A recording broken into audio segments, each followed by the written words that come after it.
So we're continuing our kind of series on Bible 101, beginning parts of how the Bible came to be.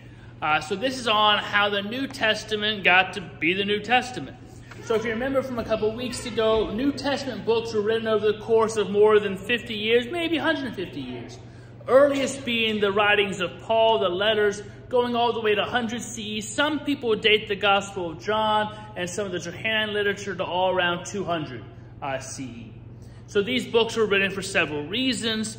First, early Christians recognized the need to preserve the memory of Jesus' life and teachings. Also, as the number of Christian converts increased throughout the Mediterranean world, it became important to provide instruction regarding the essentials of Christian faith. So some of the later books of the New Testament are really kind of now about, we have this faith, how do we live into it? What are the rules of church and community? So you have some of these letters called like the Catholic epistles, being universal epistles, the James and the 2 Peters, that are really written to the church as a whole about what does it mean to be Christian? How are we together? There's things like elders and deacons and communion and all of that. So how and when these books became canonical for Christians, there isn't just one set date. Sometime between 150 and 200 CE, the letters of Paul and the Gospels and probably several other books were considered canonical. The order and status of the books varied for a time depending on the needs and interests of Christians in differing parts of the Mediterranean world. The New Testament, as we know, it was not firmly in place until about 350 CE. So it took a while. A letter to the church father.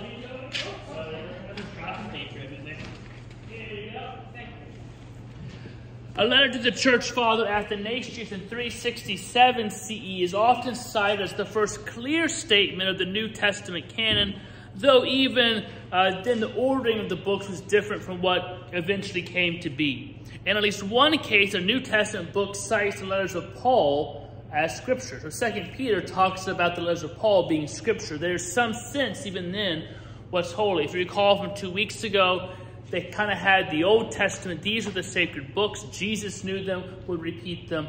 Even by later on, 2 Peter, Paul had become widely dispersed enough for Christians to recognize it as these are authoritative books and letters.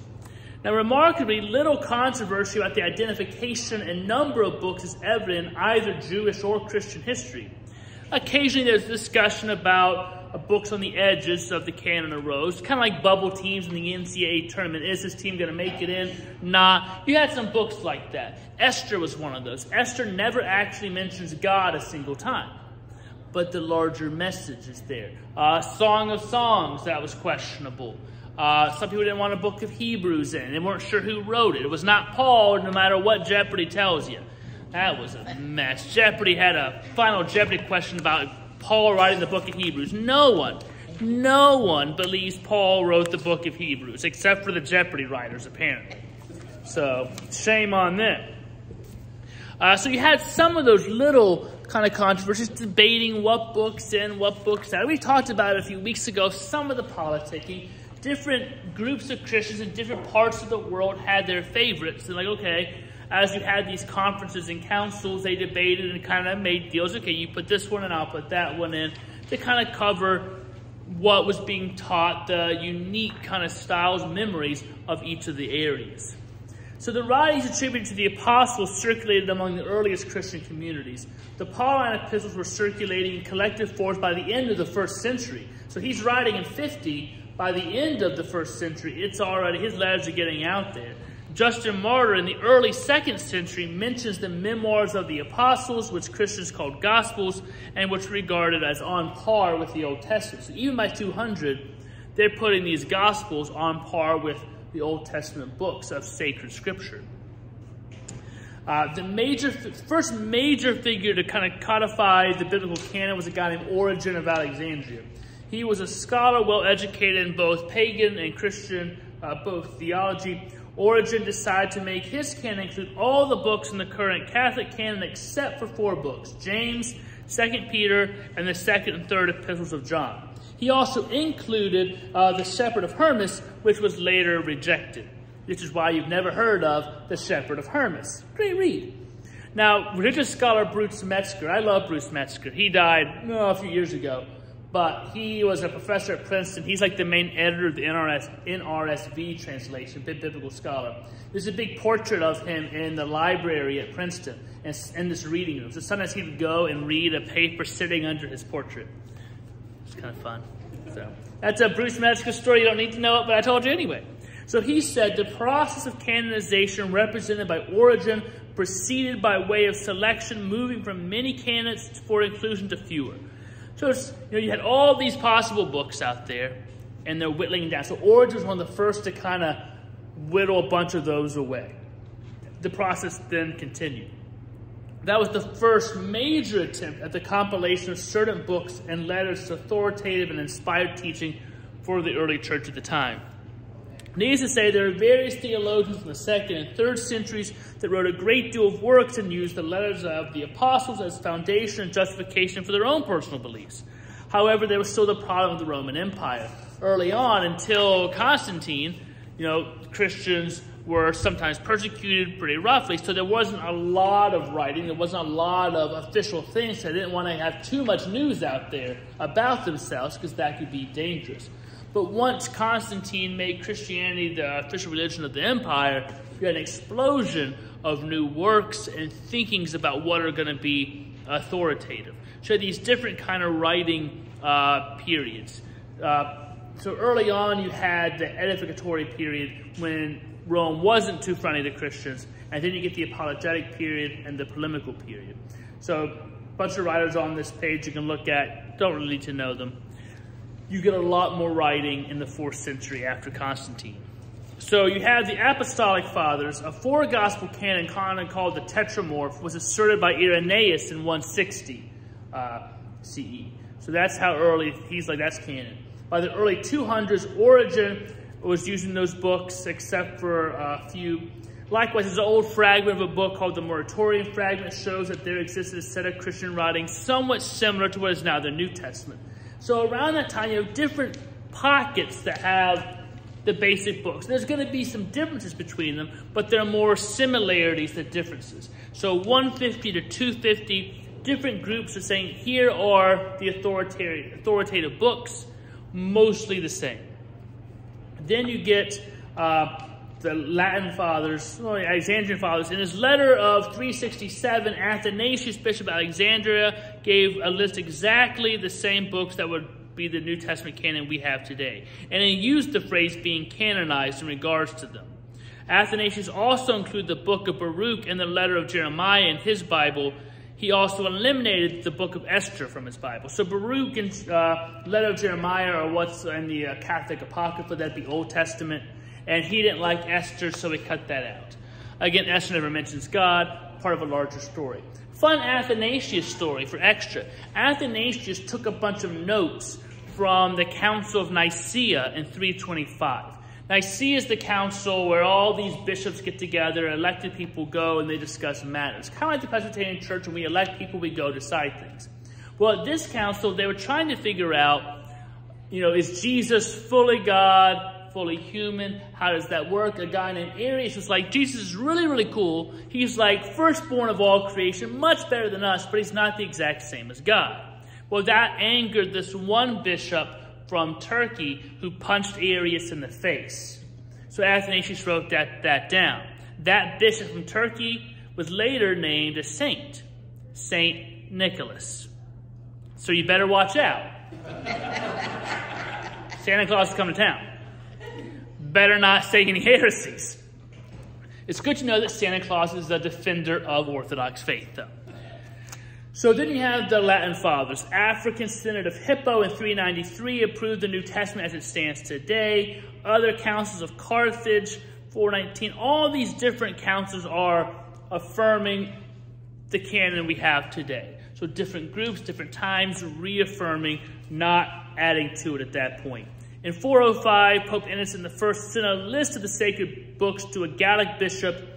When these bishops and councils spoke on the matter, they were not defining something new, but were ratifying what had already been basically decided in the mind of the church.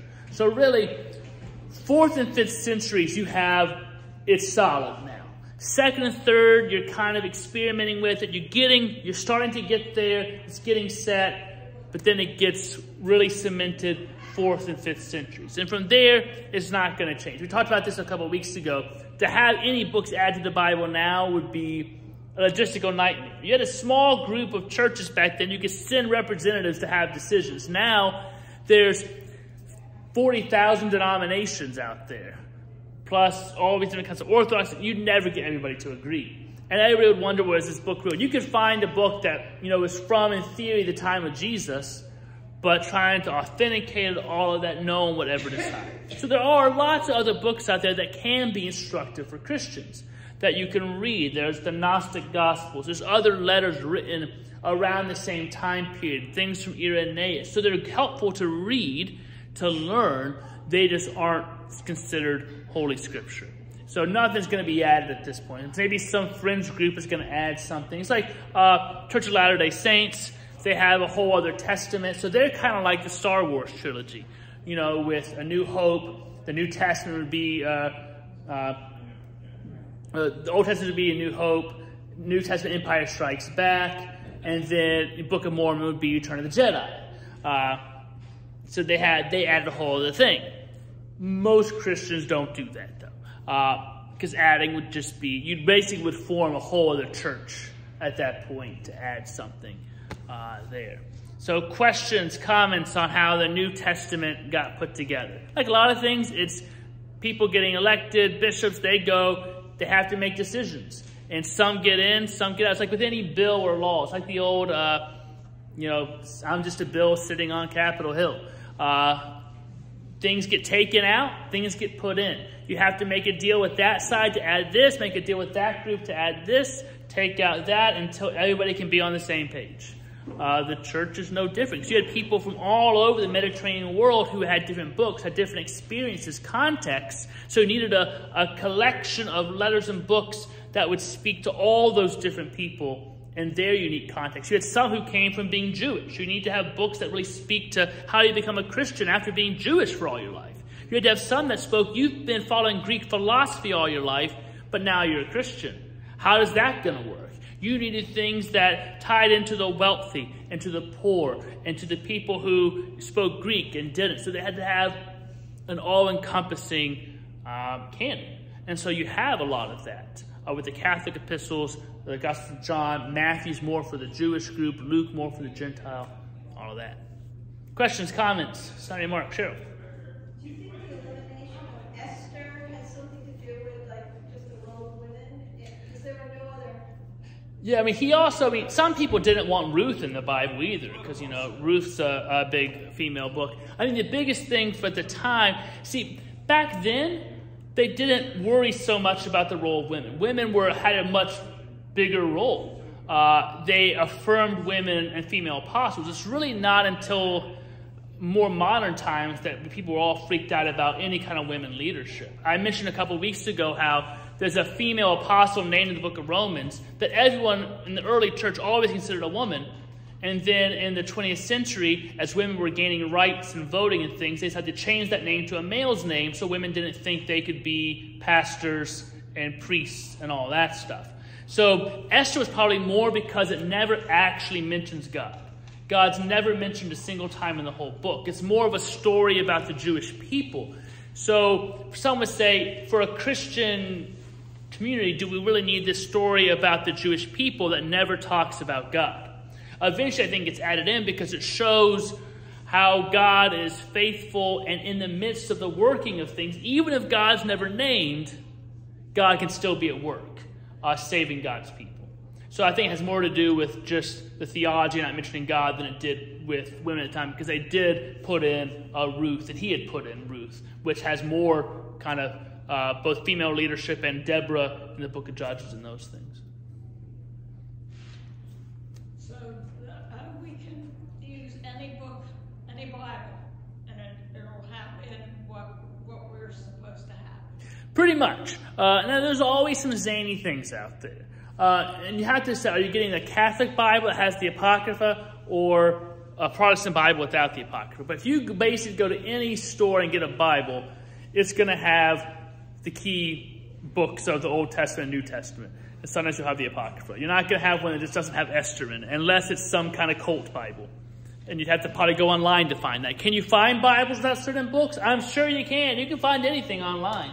It's probably, if any basic published Bible is going to have those 66 books in it. And in the coming weeks, we'll talk about translations, what translations are good for this, what translations are good for that, what translations are junk, all that kind of stuff. All righty. Thank you very much. I'll see you next week. Thank you.